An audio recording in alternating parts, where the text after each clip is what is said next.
जो इंसान जीवन में ज़्यादा बोलता है, कभी कभी उसकी इसी आदत की वजह से वो मुश्किलों में फंस जाता है। बातों को बढ़ा चढ़ा के बोलने की आदत इंसान को अक्सर संकट में डाल देती है। इसीलिए हमें जीवन में संयम रखना ज़रूरी है। जो इंसान बोलने में संयम नहीं रखता, असल में उसका जीवन कभी कभी विवादों में गिर जाता है। बातों का हमारे दैनिक जीवन में बहुत बड़ा रोल है। इसीलिए संयम से न बोला गया बात और बिना विचारे कही गई चीज़ें अक्सर इंसान के रास्ते में मुश्किलें खड़ी ही करती रहती हैं।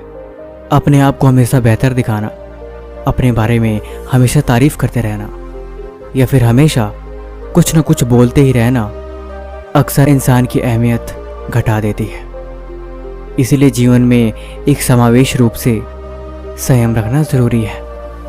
ये कहानी आपको बहुत कुछ सिखाएगी, इसलिए इस कहानी को अंत तक जरूर सुने। आशा करते हैं कि इस कहानी की मदद से आप सीखेंगे कि जीवन में ज़्यादा क्यों नहीं बोलना चाहिए। एक बार एक गौतम बुद्ध का शिष्य, जो भी नया नया ही गौतम बुद्ध का शिष्य बना था, उसे बहुत बोलने की आदत थी। गौतम बुद्ध ने उन्हें बहुत समझाया कि तुम ज़्यादा ना बोला करो। ज़्यादा बोलने से ज़िंदगी में कभी कभी समस्याएं उत्पन्न होती हैं। लेकिन उसे बात समझ में नहीं आई, फिर भी ज़्यादा ही बोलता था।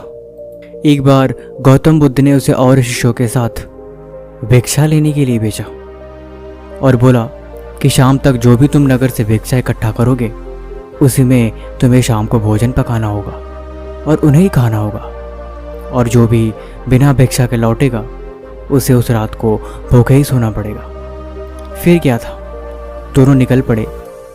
निकलने के काफ़ी घंटे बीत गए, लेकिन अभी तक किसी को कोई भिक्षा नहीं मिली। दोनों बड़े परेशान हो गए, आखिर क्या किया जाए। फिर दोनों ने फैसला लिया कि उन दोनों को अलग अलग रास्तों पे भिक्षा के लिए निकलना चाहिए। पहले को गांव के पहले छोर पे और दूसरे को गांव के दूसरे छोर पे जाना अच्छा लगा। दोनों निकल गए। जो पहला शिष्य था वो बहुत ही शांत, गंभीर और समझदार था, लेकिन जो दूसरा था वो ज़्यादा बोलता था। इसीलिए पहला शिष्य जिसके यहाँ भी जाता उन्हें नमस्कार करता और एक बार बोलता, भिक्षाम देहि।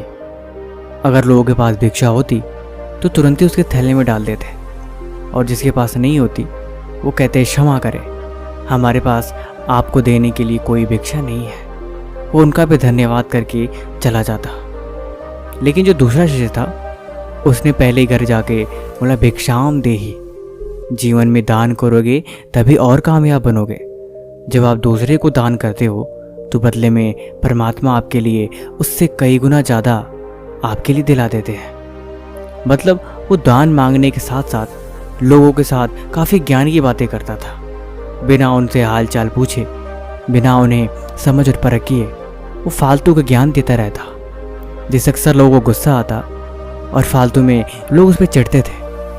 शुरुआत में तो लोगों ने कुछ नहीं बोला, लेकिन हर घर पे जाके वो लोगों को कुछ न कुछ ज्ञान दिए जा रहा था और अपने आप को इस बात में साबित करने में लगा था कि वो बहुत बुद्धिमान है, उसे हर चीज़ की बहुत ज्ञान है। इसी वजह से किसी ने उसे कोई भिक्षा नहीं दी। पहले घर में उसे थोड़ी सी भिक्षा मिली थी, लेकिन वो बस मात्र थोड़ा सा ही था। उससे वो एक वक्त का खाना नहीं बना सकता था। तब तक उसने एक इंसान को, लड़के को पीटते हुए देखा, जो अपने बच्चे को डंडे से मार रहा था। उसने बिना कुछ सोचे समझे उसके घर में जाके उसके पिता को समझाने लगा कि बच्चे भगवान के रूप होते हैं, इन्हें मारना नहीं चाहिए, इनको मारना उचित नहीं, इसीलिए आप इसे प्यार से समझाएं। लड़के का पिता गुस्सा हो गया, कहता, महात्मा आपको नहीं पता, आजकल ये गलत संगत में पड़ गया है, उल्टे सीधे आचरण करता है और मदिरा पान करता है। इसीलिए मैंने इसे बहुत समझाया, सही राह, सत्य की राह दिखाई कि ये सब बुरी बात है, लेकिन फिर भी ये नहीं माना। इसीलिए मुझे विवश होके आखिर में इसे दंडित करना ही पड़ा। उसे लगा कि उसे अपने पांडित्य को सत्य करने का ये अच्छा मौका है। उसके पिता को फिर भी समझाने लगा कि आपका ये क्रोध उचित है, लेकिन इसको इस तरह से मारना ये ठीक नहीं है। फिर उसके पिता ने गुस्से में आके इन्हें भी बहुत कुछ सुनाया कि ज्ञान देना अच्छी बात है लोगों को समझाना अच्छी बात है, लेकिन बिना किसी की सलाह मांगे, बिना किसी के कुछ पूछे फालतू की बातें करना ये उचित नहीं।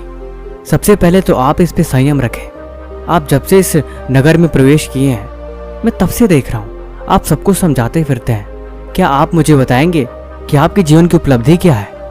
आपने जीवन में अभी तक क्या हासिल किया है जिसके बलबूते पे आप सबको समझाते फिर रहे हो? आपके जीवन का मकसद क्या है? आपको अभी तक क्या मिला है? उसे लगने लगा था कि अब उसकी वहाँ पे बेइज्जती हो रही है, इसलिए उसने क्षमा मांग के वो वहाँ से निकलता बना। धीरे धीरे शाम हो गई, लेकिन शाम तक उसके थैली में थोड़ा सा भी भिक्षा नहीं मिली थी। शाम को दोनों शिष्य आपस में मिले और पहले को तो भिक्षा बहुत सारी मिली थी, उसका पूरा थैला भरा था, लेकिन दूसरे को कुछ भी नहीं। वो मन ही मन पछताने लगा, क्या सिर्फ मेरे ज़्यादा बोलने की वजह से आज मुझे भिक्षा नहीं मिली? आज मुझे ऐसे ही सोना पड़ेगा। उसने बोला कि भाई, क्या तुम मुझे थोड़ा सा अन्न उधार दोगे ताकि मैं भी आज बना के खा सकूं? उसने बोला, क्षमा करो मित्र, लेकिन मैं महात्मा को दिखाए बिना मैं तुम्हें नहीं दे सकता। दोनों मिलके गौतम बुद्ध के पास गए और सारी यात्रा वृतांत और सारी कहानियां बताई कि आज मुझे बहुत सारे अन्न और दान भिक्षा में मिला, लेकिन दूसरे को कुछ भी नहीं मिला। गौतम बुद्ध ने पूछा, क्या आखिर तुम्हें कुछ भी क्यों नहीं मिला? वो फिर से बोलना शुरू हो गया, महात्मा आप मुझे बताइए, क्या सत्य की राह दिखाना अनुचित है? क्या लोगों को समझाना अनुचित है? सही क्या है, गलत क्या है, इसके बारे में बताना अनुचित है? तो फिर भला ये धर्म का मार्ग और सत्य का मार्ग क्या? हम किस लिए हैं? वो फिर से बोलना शुरू हो गया। गौतम बुद्ध मुस्कुराए और बोले, शांत शांत, इसी वजह से आज तुम्हें भिक्षा नहीं मिली और तुम फिर से शुरू हो गए। तुम एक काम करो, वहाँ एक भिखारी बैठा है, उसे जाओ और उसे सत्य का मार्ग दिखाओ और उसे ये बात बता के आओ, जीवन में तुम्हें कर्म करना चाहिए, कर्म करके तुम कमाओ और सत्य के मार्ग पे चलो, तभी तुम्हारी उन्नति है। वो गया और उसे समझाने लगा, लेकिन उस भिखारी ने इसकी बात नहीं सुनी और वो चुपचाप वहाँ से वापस आ गया। बोला, महात्मा मैंने उसे समझाया तो, लेकिन उसने मेरी बातों को सीरियस नहीं लिया और उसने कोई प्रतिक्रिया नहीं दी। गौतम बुद्ध मुस्कुराए और बोले, तुमने जो अन्न मिला है तुम जाके उसे दान देकर आओ, फिर उसे ये बात समझाना। वो दोबारा से गया और उससे वो जो भी अन्न मिला था वो दान में दे दिया और बहुत गुस्सा हुआ। बड़े मुश्किल से मुझे थोड़ा सा अन्न मिला है, वो भी महात्मा ने इस भिखारी को दिलवा दिया। भला ये भी कोई बात हुई? उन्हें तो किसी चीज़ की कदर ही नहीं है, उन्हें तो मेरे लिए कोई मोह ही नहीं है। भिखारी दान पाकर बहुत खुश हुआ और फिर बोला, आप मुझे कुछ सत्य का मार्ग समझा रहे थे, वो बताइए। बोला, अरे वाह, अन्न मिलते तो तुम्हारी आंखें खुल गई। अब तुम कह रहे हो कि मुझे वो राज बताओ, जो ज्ञान की बातें तुम बता रहे थे, सत्य का मार्ग मुझे बताओ।